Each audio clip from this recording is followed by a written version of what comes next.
Libur akhir pekan pasca libur Hari Raya Idul Fitri 1444 Hijriah atau 2023 Masehi, sejumlah tempat wisata menjadi incaran para wisatawan. Salah satunya objek wisata Saung Cikarang yang terletak di pinggir Sungai Cikarang, Desa dan Kecamatan Ciracap, Kabupaten Sukabumi, menggelar lomba menangkap ikan. Lomba menangkap ikan dengan tangan kosong ini diikuti ratusan pengunjung Saung Cikarang, mulai dari orang dewasa hingga anak-anak. Sebanyak 70 kg ikan mas sengaja dilepas di kolam untuk menjadi bahan rebutan ratusan pengunjung, mulai dari wisatawan lokal maupun dari luar daerah yang berkunjung ke tempat wisata air Saung Cikarang. Alhamdulillah hari ini acaranya berjalan lancar, lomba menangkap ikan dengan tangan kosong.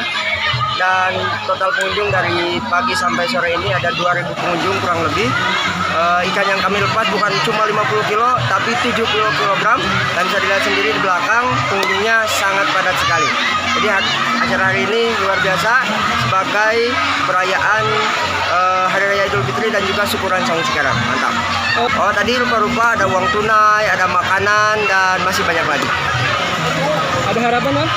Untuk harapan kedepannya semoga Saung Cikarang semakin maju, semakin sukses, semakin banyak pengunjungnya, dan mohon doanya dari seluruh masyarakat Pajampangan karena Saung Cikarang tidak akan sampai saat ini, ya sampai di titik ini tanpa adanya dukungan dari seluruh masyarakat Pajampangan.